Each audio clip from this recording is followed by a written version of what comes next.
Olá, meu nome é Mara Regina Lise, sou estudante do curso de Pedagogia da FAEL e estou aqui para apresentar o meu trabalho de conclusão de curso, da qual eu escolhi por tema a importância dos espaços na educação infantil, considerando a abordagem de Reggio Emilia, né?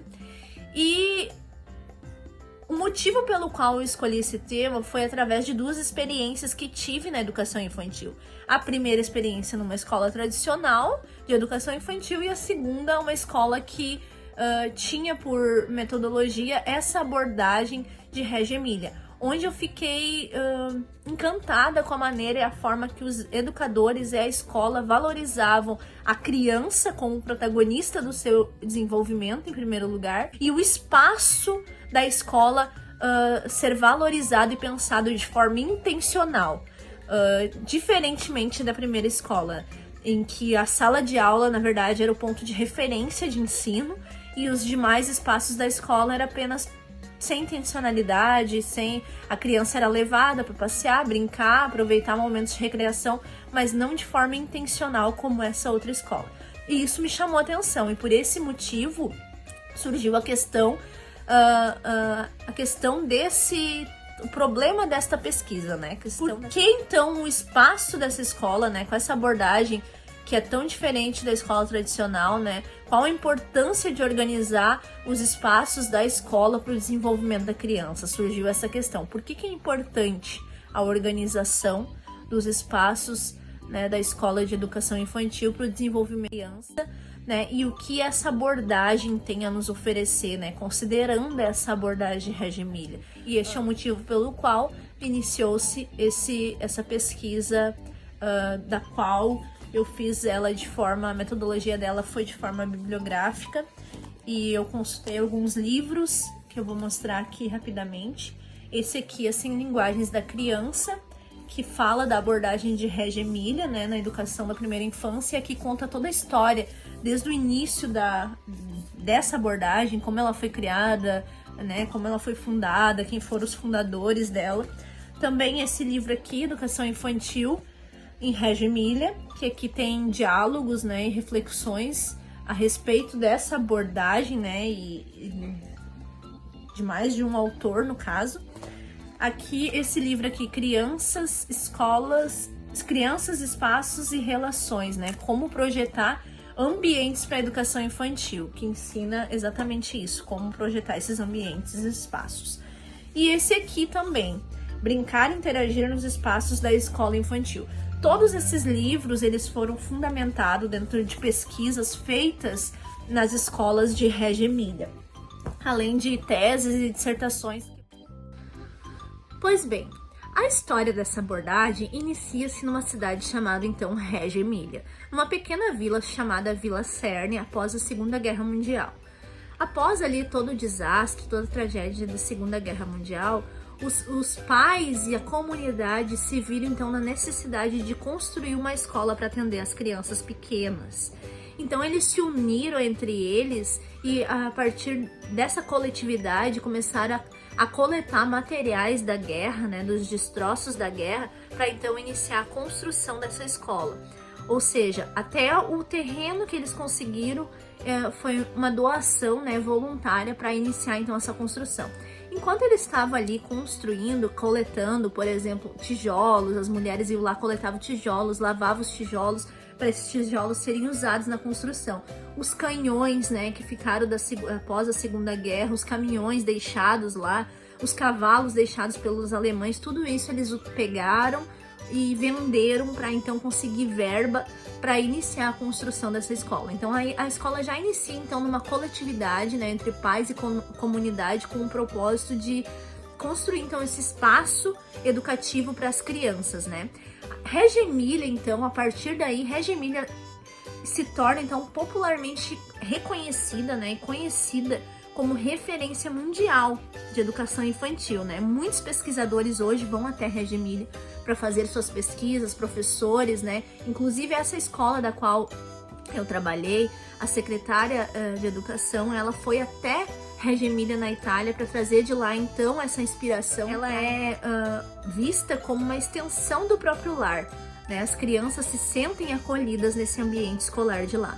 E lá na Segunda Guerra Mundial, quando iniciou-se nessa construção, existia um rapaz, um homem chamado Loris Malaguzzi, que era professor e ficou sabendo, ouviu falar, né, que na pequena Vila Sela, moradores estavam construindo então essa escola para crianças, e ele ficou interessado e foi até lá para ver se realmente era verdade. Pegou a bicicleta dele e foi até lá. Chegando lá, ele viu que realmente aquilo era verdade e ele ficou encantado com a forma que os moradores se uniram para construir aquela escola, e ele se propôs então a ajudar, a estar junto com eles, e então todos juntos ali iniciaram a construção, né, desse espaço escolar. Loris Malaguzzi, com o tempo, ficou ali, né, após foi estudar fora, estudar psicologia em Roma. Após esse tempo lá, ele voltou e continuou, então, atuando meio turno nessas escolas ali em Reggio Emília. E algo interessante também que quando iniciou, né, quando eles tiveram essa iniciativa de criar a escola, outras comunidades, outras vilas, outras cidades iniciaram também da mesma forma a construção de escolas para atender crianças, né, de educação infantil.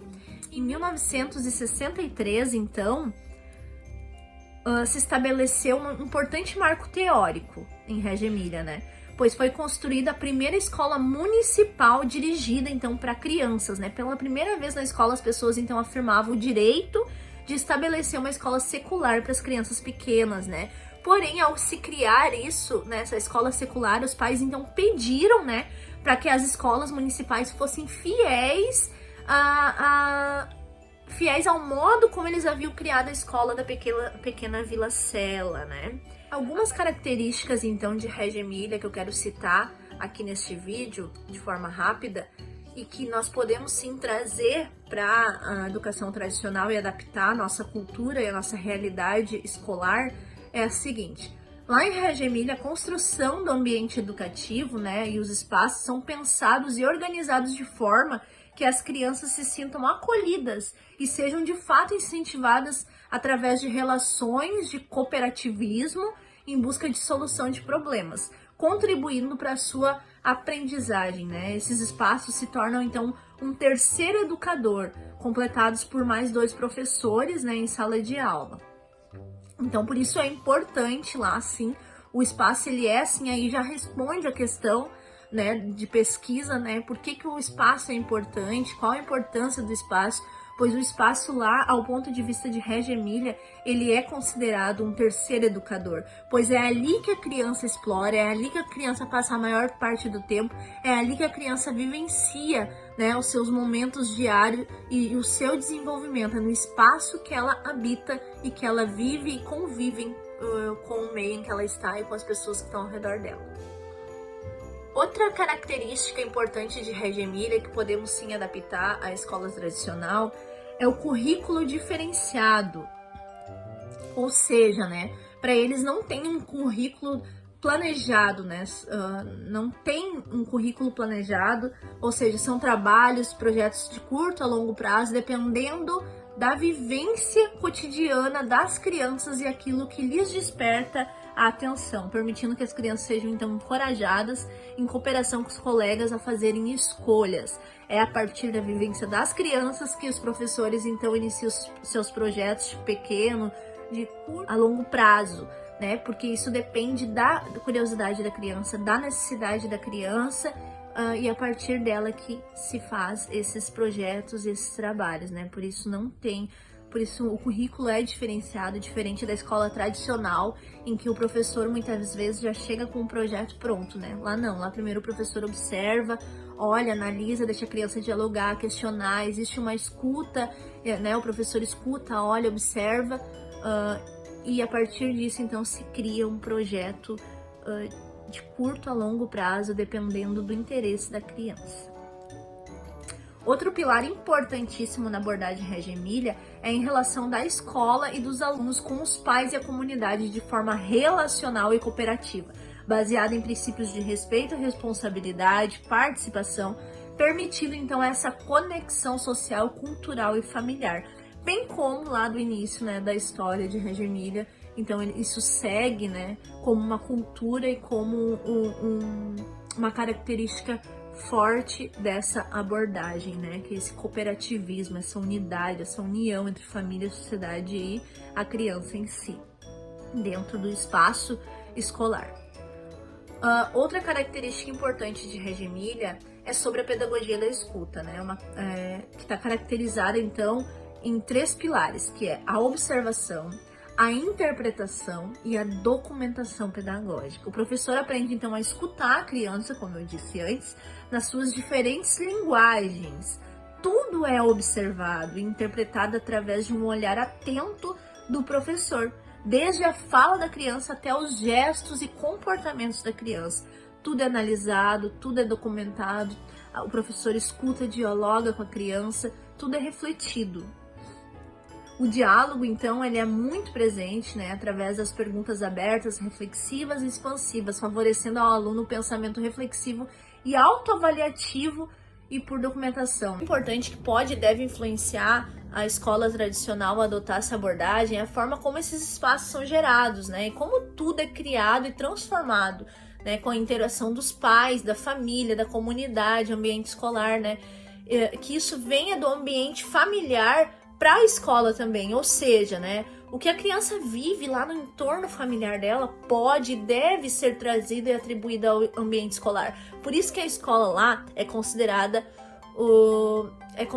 a extensão do lar, né? Ou seja, a criança ela é incentivada, por exemplo, quando vai passear no final de semana com os pais, e lá ela vê uma árvore bonita com o pai, com a mãe, e vê que as folhas daquela árvore possuem cores diferentes. Então ela é incentivada a trazer algo desse passeio para a escola, para contribuir e para colocar, para conversar com os colegas, né, para trazer essa vivência familiar para dentro da sala de aula. Então ela traz, coleta materiais, né, da própria natureza, do ambiente que ela esteve com os pais, algo que ela passou, e ela traz isso para a escola. E isso é valorizado pelos colegas, pelos professores e pelos adultos. A criança ela se sente então valorizada e pertencente àquele espaço, àquele ambiente escolar. E ela se sente então como alguém realmente com um propósito central daquele lugar, né? Que é o seu desenvolvimento, o seu protagonismo, né?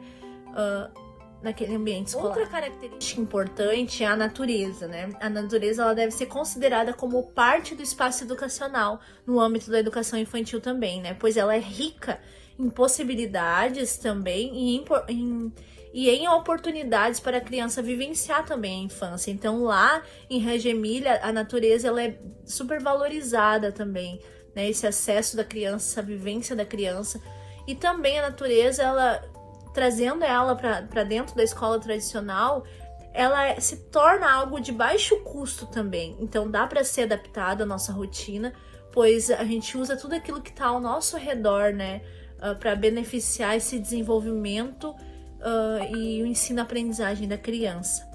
Então, como vimos na abordagem Reggio Emilia, o espaço educacional ele é considerado, então, um terceiro educador, pois é no espaço físico que a criança passa a maior parte do tempo se relacionando consigo e com os outros. É no espaço que a criança vivencia, então, novas descobertas, experiências, se desenvolve como pessoa. Por esse motivo, pensar no espaço escolar com intencionalidade dentro dessa proposta pode então trazer para a escola tradicional um novo significado, uma nova perspectiva de ensino e um novo olhar ao educador, promovendo então um papel importante no aprendizado das crianças. E por fim, então, as conclusões, né, desse trabalho, dessa pesquisa afirma e responde então à hipótese inicial, né, o problema em questão sobre a importância do espaço, né, no espaço bem organizado na educação infantil. Percebemos a importância de organizar esse espaço, porque ele interfere no desenvolvimento da criança, ele auxilia no desenvolvimento da criança, ele é visto como um terceiro educador, então, na escola, por isso todos os espaços da escola são educadores também, por isso a importância, né, desse espaço. Então, a resposta da questão foi respondida através da pesquisa feita, né? E a mesma pode sim auxiliar no desenvolvimento de novos estudos científicos, né, relacionados a esse assunto do espaço escolar no desenvolvimento, pois é um assunto complexo que pode abranger diversas outras questões né, do ensino-aprendizagem na educação infantil. Eu agradeço a atenção, meu muito obrigada e até mais.